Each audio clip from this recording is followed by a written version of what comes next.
konten YouTube Ayu Efrita Dewi nggak boleh di subscribe, nggak berfaedah.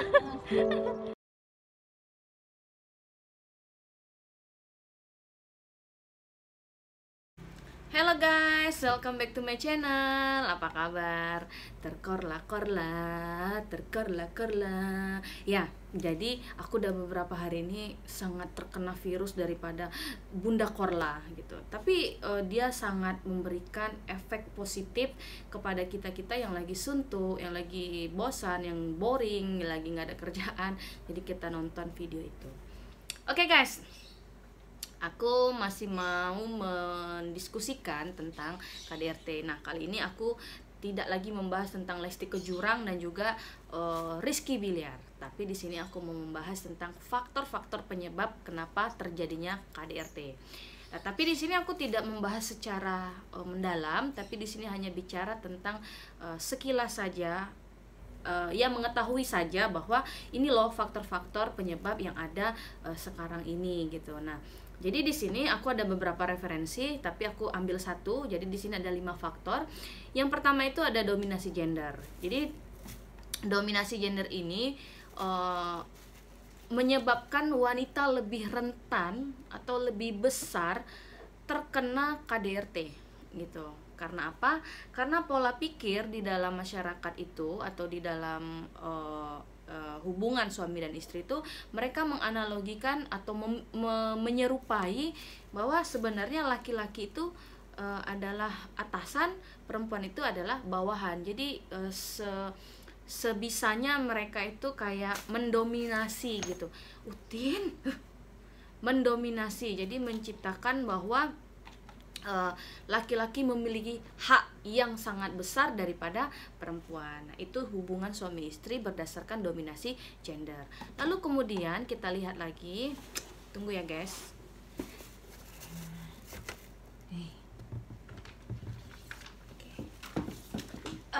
Oke guys, perkenalkan, ini intermezzo ya guys. Aku mau memperkenalkan anabulku, namanya Utinawati. Jadi di sini Utinawati ini mau ikut berdiskusi tentang KDRT karena sekarang usia Utinawati udah 4 bulan, jalan 5 bulan.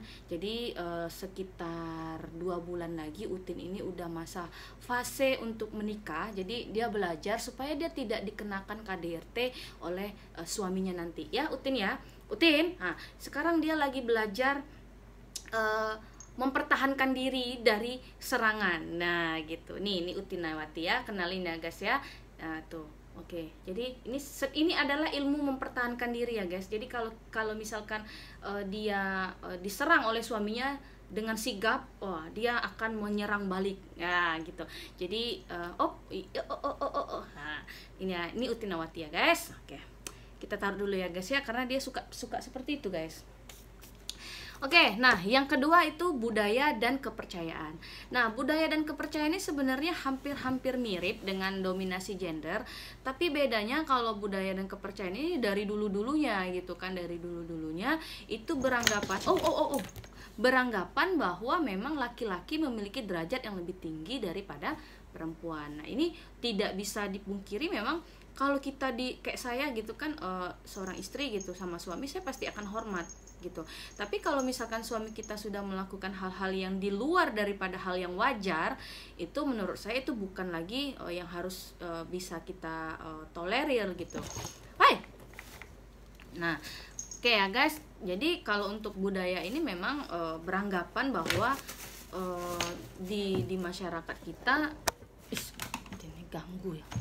Di masyarakat kita memang laki-laki itu derajatnya lebih tinggi daripada perempuan. Itu tidak bisa dipungkiri, tapi memang seperti itu adanya gitu, karena budaya dan kepercayaan. Nah, yang ketiga itu masalah ekonomi. Jadi masalah ekonomi di sini memang resiko terbesar daripada suatu tindak pidana KDRT. Karena apa? Karena memang kesejahteraan perempuan itu sebenarnya masih rendah. Masih rendah gitu. Jadi nggak oh my god, dia suka gitu guys, dia suka mengganggu di saat kita lagi sibuk.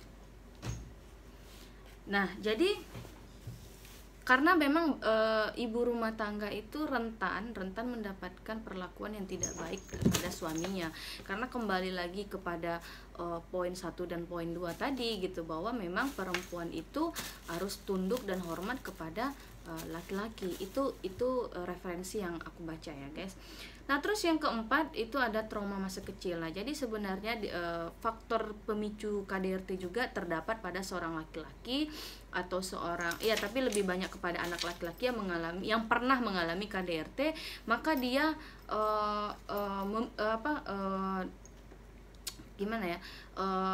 dia pernah mengalami KDRT, kemudian perilakunya itu dikembangkan dengan melakukan kekerasan terhadap perempuan gitu, karena dia merasa waktu kecil aku seperti ini. Berarti kan anak-anak itu adalah makhluk yang pandai mencontoh kan gitu. Jadi waktu kecil dia mendapatkan perlakuan yang tidak baik, maka pas begitu dia dewasa malah dia mengembangkan perbuatan tersebut gitu. Nah, terus kemudian yang kelima, poligami dan selingkuh. Ini juga merupakan faktor yang menyebabkan suatu tindak pidana KDRT itu terjadi di dalam rumah tangga. Jadi kita lihat konsepnya, kalau misalkan seorang laki-laki memiliki wanita idaman, dia berusaha untuk menutupi atau berusaha jangan sampai ketahuan, itu dia menutupi dengan perbuatan-perbuatan yang biasanya di luar daripada sifat aslinya gitu. Misalkan yang tadinya dia tidak main tangan, tapi dia melindungi kebohongannya, jadi dia agak sedikit ketakutan, resah dan segala macam. Itu mungkin dengan dia melakukan kekerasan secara fisik. Nah, jadi di situ jadi di situ memang suami yang berselingkuh ataupun yang berpoligami itu dapat menyebabkan pemicu daripada tindak pidana KDRT. Nah, jadi guys, itu saja penjelasan aku tentang faktor-faktor penyebab daripada tindak pidana KDRT. Di sini ada 5 faktor, tapi nanti next video mungkin akan aku sharing lagi tentang faktor-faktor lainnya. Jadi sebenarnya untuk KDRT ini hanya sekilas saja ya guys ya, jadi tidak mendalam, tapi nanti akan ada video-video lainnya yang akan aku bahas lebih detail lagi. Nah, sampai sini video aku tentang 5 faktor penyebab KDRT. Nah, mudah-mudahan penyampaian yang aku sampaikan ini dapat dimengerti. Ya agak banyak terganggu ya karena adanya Utinawati tadi. Tapi mudah-mudahan walaupun terganggu oleh Utinawati, ilmunya tetap masih bisa terserap walaupun ada gangguan. Nah, mungkin itu dulu video kali ini. Next video ditunggu ya.